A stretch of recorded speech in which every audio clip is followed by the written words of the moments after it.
Hello दोस्तों, स्वागत है आप सबका आपके अपने यूट्यूब चैनल में। इसके पहले हम लोग ने देखा था स्वर वर्ण को, उसकी परिभाषा और उसके बारे में उसके व्याकरण को हम लोगों ने समझा था। और आज इस दूसरे पार्ट में, हिंदी के दूसरे पार्ट में आज हम लोग पढ़ेंगे व्यंजन वर्ण। और यह व्यंजन वर्ण क्या होता है इसके बारे में आज हम लोग पूरा जानकारी लेंगे। इसकी परिभाषा देखेंगे और इसके भेद को देखेंगे। तो आइए हम लोग शुरू करते हैं। व्यंजन वर्ण क्या है, तो इसकी परिभाषा हम लोग देखते हैं। व्यंजन वर्ण की स्वर वर्ण की सहायता से जिस वर्ण का उच्चारण होता है उसे व्यंजन वर्ण कहते हैं। यानी कि ऐसा वर्ण जो स्वर की सहायता से उच्चारित होते हैं उन्हें व्यंजन वर्ण कहते हैं। तो इसके उदाहरण क्या हैं, जैसे देखते हैं हम लोग क, ख, ग आदि उच्चारण स्वर की सहायता से होता है, अतः ये व्यंजन वर्ण हैं। क से ह तक कुल 33 मूल व्यंजन हैं। तो क से और ह तक जो मूल व्यंजन है वो 33 हैं, हम लोगों को याद रखना पड़ेगा। तो इसमें यह जो व्यंजन वर्ण है इसकी ये परिभाषा हो गई और ये उदाहरण हो गया। अब व्यंजन वर्ण के भेद क्या हैं, तो हम लोग देखते हैं इसके जो भेद होते हैं, यानी कि इसके भाग कितने होते हैं। जो व्यंजन वर्ण है इसके मतलब इसको 3 भागों में बांटा गया है। तो देखते हैं कि सभी व्यंजनों को मुख्यतः 3 भागों में बांटा गया है। तो ये जो व्यंजन वर्ण है इसके जो मुख्यतः 3 भाग हैं वो हैं, पहला स्पर्श व्यंजन, दूसरा है अंतस्थ व्यंजन और तीसरा है ऊष्म व्यंजन।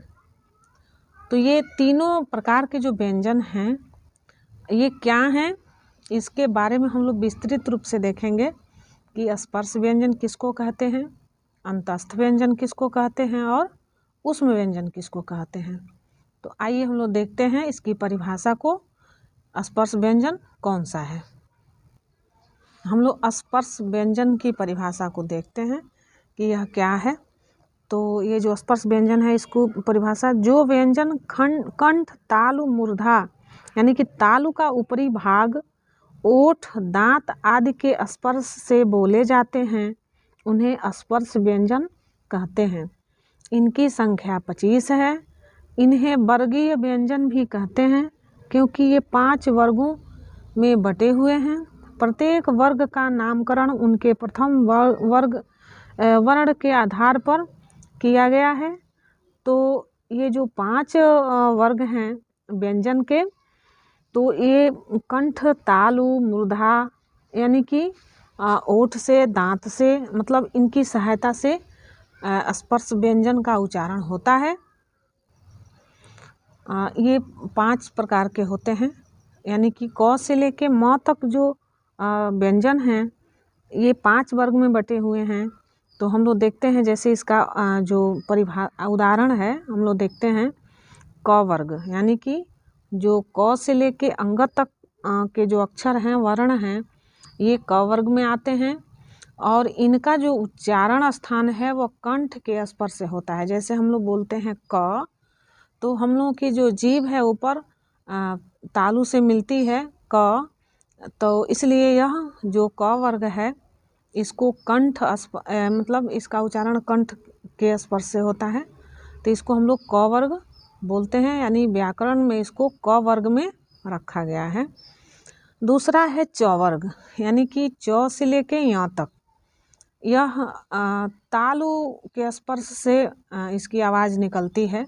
जैसे इसका उदाहरण तालु के स्पर्श से होता है, यानी कि जब हम लोग च बोलते हैं तो हम लोग की जो जीभ है वह तालु से सटती है च से लेके य तक बोलने में। तो इसको हम लोग च वर्ग बोलते हैं। तो इसमें आते हैं च, छ, ज, झ और य।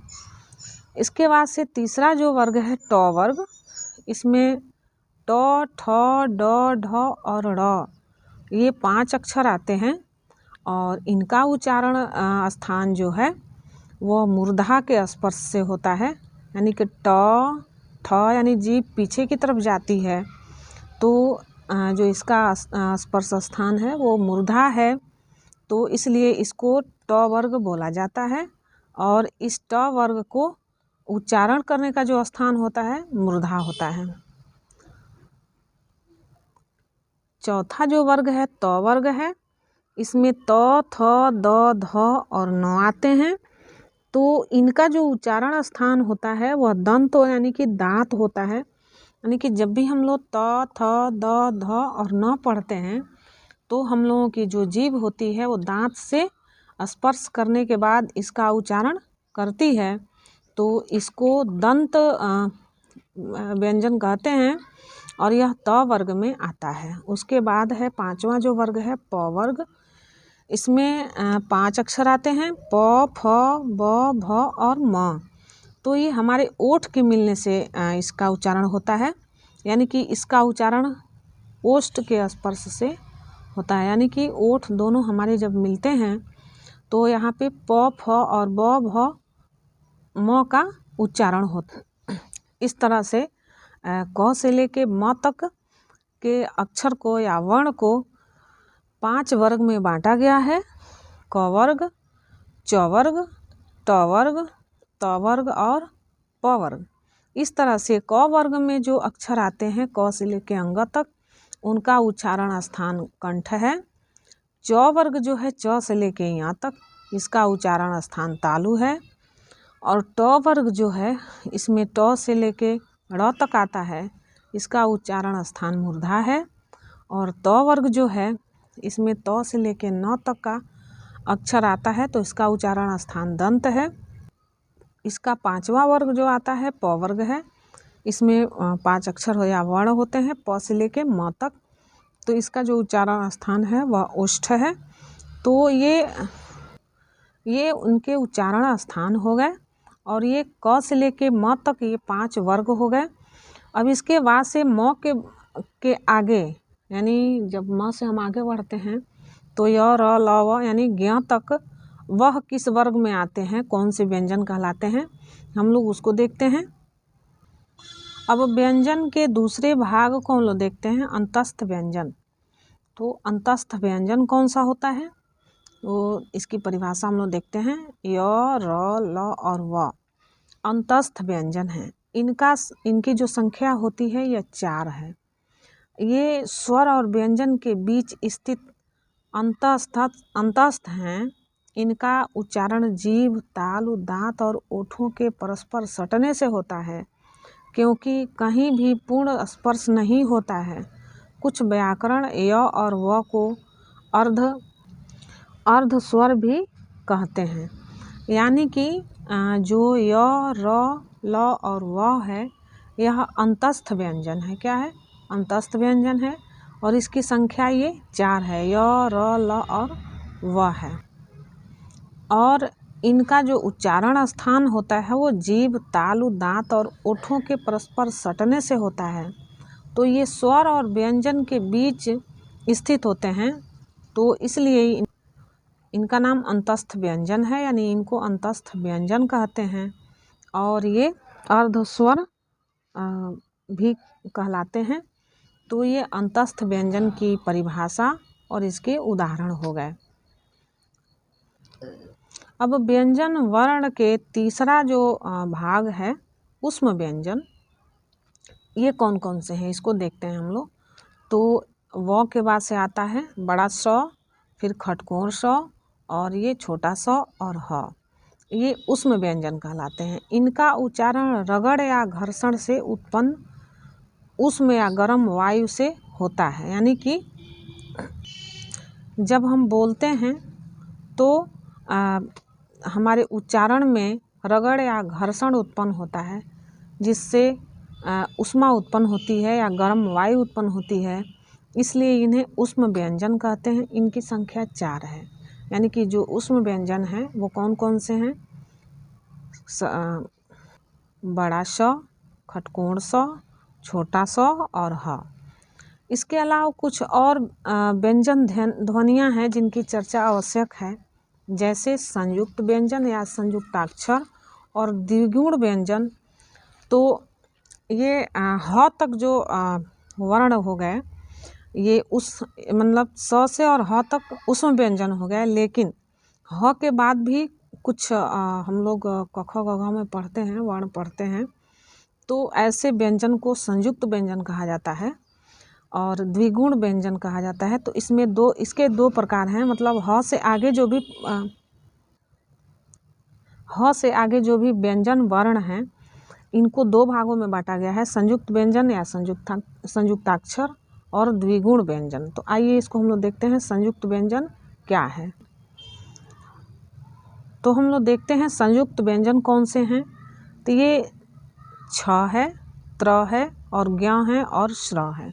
ये मूल व्यंजन नहीं होते हैं, इनकी जो रचना होती है दो व्यंजनों के मेल से होती है, इसलिए इन्हें संयुक्त व्यंजन कहते हैं। यानी कि जो संयुक्त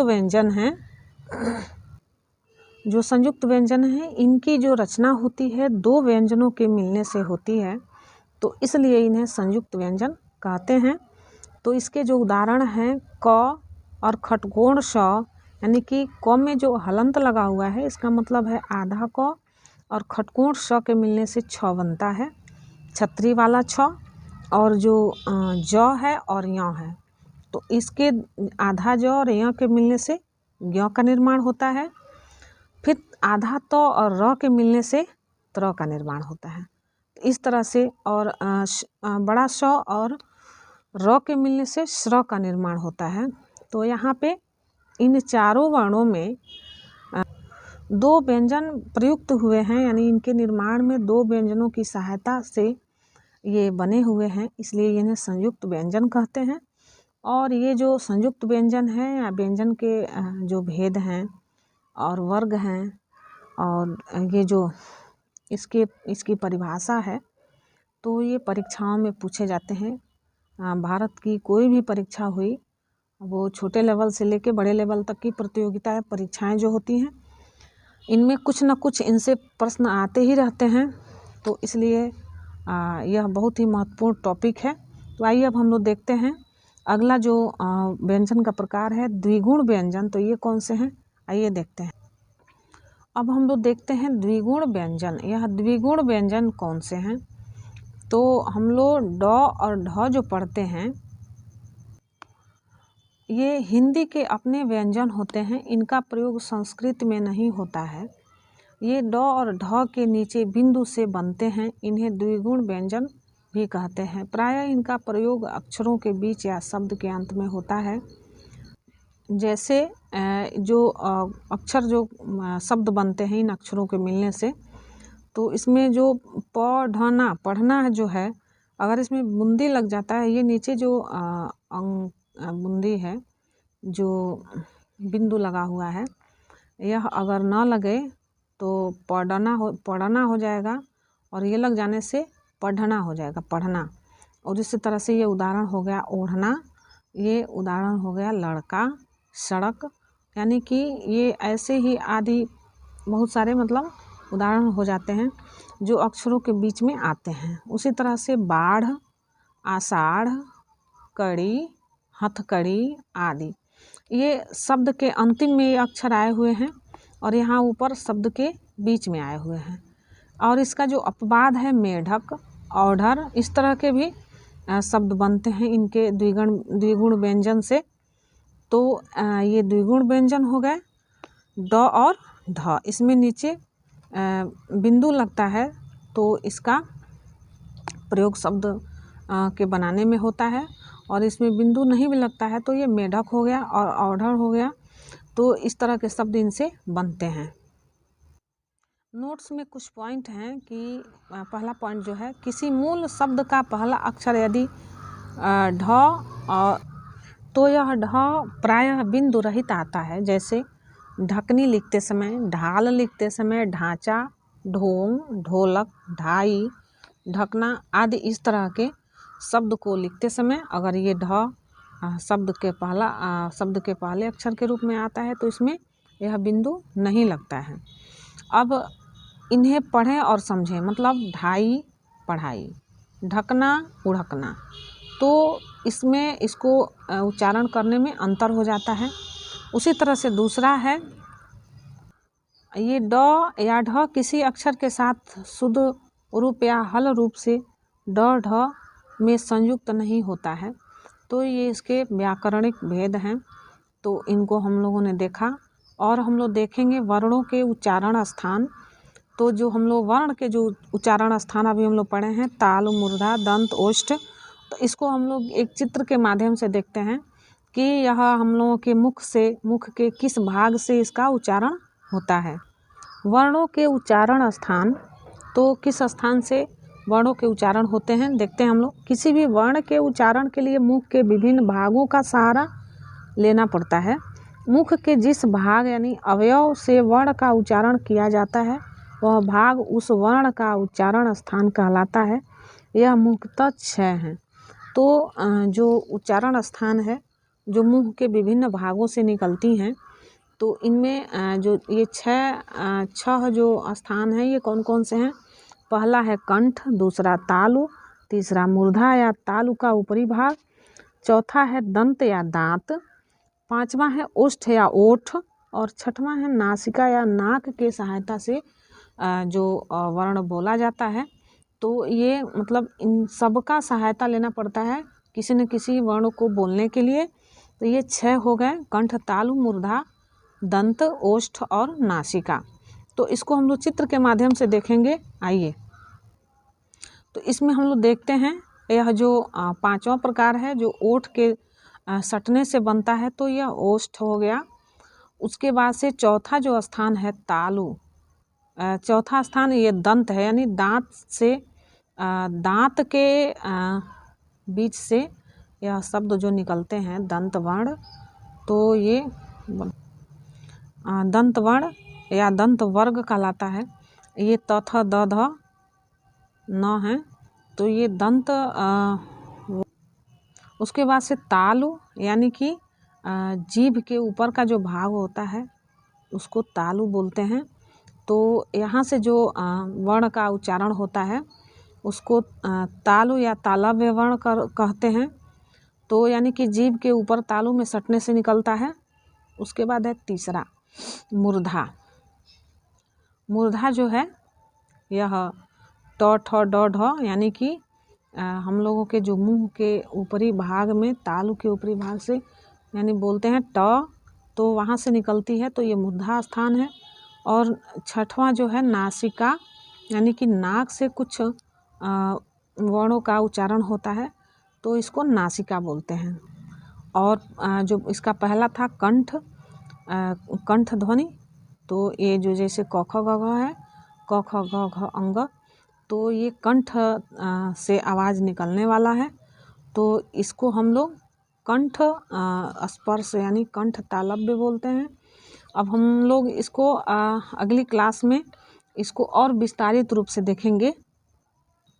पहले हम लोग इसको समझते हैं इस तरह से शार्ट में, और इसके बाद से इसकी जो विस्तृत परिभाषा है और विस्तृत उदाहरण है इसको भी हम लोग देखेंगे अगले वीडियो में।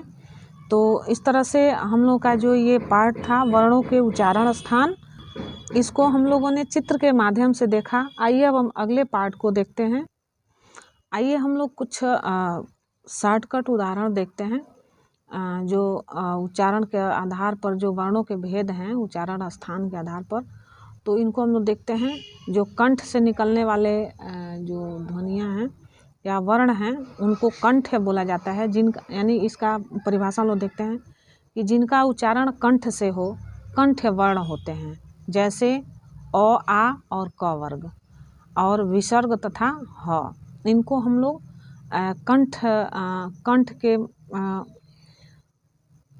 कंठ के द्वारा इनका उच्चारण होता है।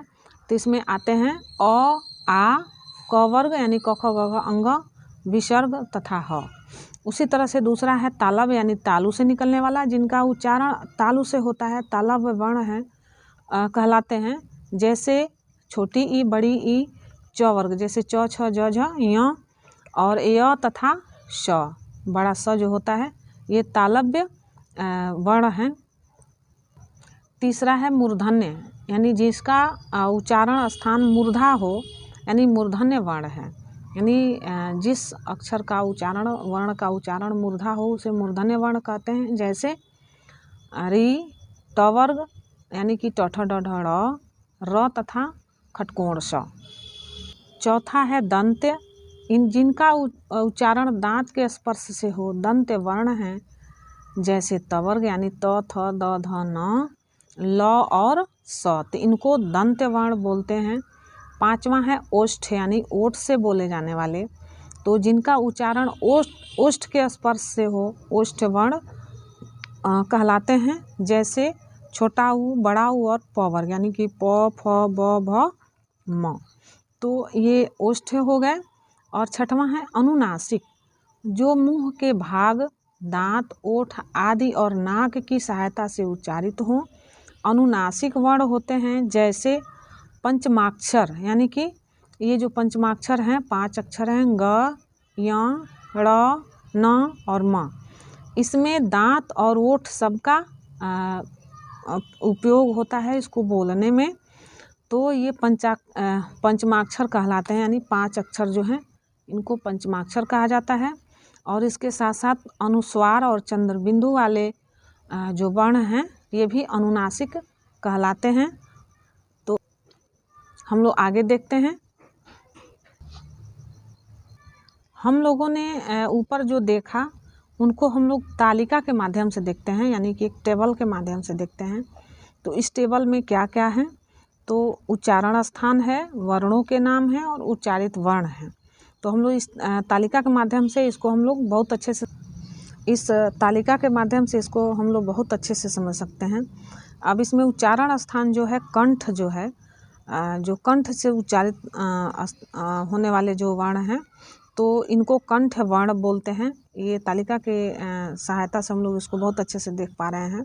इसमें कौन कौन आता है, अ, आ, क वर्ग, ह और विसर्ग आते हैं, यानी कि ये कंठ वर्ण हैं जो कंठ से निकलते हैं। दूसरा है तालु, इसको तालव्य वर्ण बोलते हैं। इसमें आता है छोटा ई, बड़ी ई, च वर्ग तथा य और बड़ा श आता है। उसके बाद से जो मूर्धा है इसको हम लोग मूर्धन्य वर्ण बोलते हैं। इसमें री है, ट वर्ग है, र है और खटकोण श है। उसके बाद से दंत जो है ये दंत्य वर्ण कहलाता है। जो दांत से निकलने वाले जो वर्ण हैं उनको दंत्य वर्ण कहते हैं। इसमें आते हैं त वर्ग, ल और छोटा सा। उसके बाद से ओष्ठ है, यानी इसको हम व्याकरण में इसको ओष्ठ वर्ण कहा जाता है। इसमें छोटा ऊ, बड़ा ऊ और प वर्ग आते हैं। अब इसके बाद से मुख और नासिका से जो बोले जाने वाले वर्ण हैं उनको अनुनासिक वर्ण कहते हैं। जिसमें पंचमाक्षर अभी जो हमने पीछे बताया तो पंचमाक्षर हैं, अनुस्वार है और चंद्रबिंदु है, यानी कि पंचमाक्षर, अनुस्वार और चंद्रबिंदु है। इसी तरह से कंठ और तालु से निकलने वाले जो वर्ण हैं इसको कंठ तालव्य वर्ण कहा जाता है। इसमें आते हैं ए और ऐ। और कंठ और ओष्ठ से मिलने वाले जो निकलने वाले जो वर्ण हैं उसको कंठोष्ठ वर्ण कहा जाता है। ये जो हैं ओ और औ हैं तो ये कंठोष्ठ वर्ण कहलाते हैं। और दांत और ओष्ठ से निकलने वाले जो वर्ण हैं इनको दंतोष्ठ वर्ण कहते हैं। ये इसका जो उदाहरण है वो व है। इस तरह से हम लोगों ने व्यंजन वर्ण को विस्तार से देखा कि यह व्यंजन वर्ण जो है इनके उच्चारण स्थान क्या हैं, इनका ये कौन से वर्ग में आते हैं, इनके भेद क्या हैं और वर्णों के नाम क्या हैं और उच्चारित वर्ण क्या हैं, इनके उच्चारण स्थान क्या हैं, इसको हम लोगों ने बहुत ही अच्छे से देखा। और इसके पहले वाले वीडियो में हम लोगों ने स्वर वर्ण को देखा था। तो इस तरह से हमारा स्वर वर्ण और व्यंजन वर्ण का जो उच्चारण स्थान है और इसके भेद हैं इसको हम लोगों ने देख लिया है। अब हम लोग अगले वीडियो में जो देखेंगे वो है प्रयत्न के आधार पर व्यंजनों के भेद, यानी कि व्यंजनों के कुछ ऐसे भेद भी हैं जो प्रयत्न के आधार पे उसके भेद निर्धारित हुए हैं व्याकरण में। ऐसे व्याकरण में जैसे घोष, अघोष, सघोष और श्वास, वायु, प्राण, यानी मात्रा के आधार पर अल्प प्राण, महाप्राण, इस तरह से जो वर्णों के जो भेद हैं, यानी व्यंजनों के जो भेद हैं, इसको हम लोग अगले वीडियो में देखेंगे। तो बने रहिए हमारे YouTube चैनल के साथ, और इस तरह से बने रहिए आप लोग हमारे YouTube चैनल BKMGS सेंटर के साथ, और हम आपको इस तरह से अच्छे टॉपिक प्रोवाइड कराते रहेंगे। और हमारे चैनल पे अब सभी सब्जेक्ट यानी कि GK, भूगोल, इतिहास, मैथ, हिंदी, इंग्लिश, इन सब से वीडियो प्रोवाइड कराए जाएंगे मुफ्त में, जिसके लिए कोई शुल्क नहीं होगा।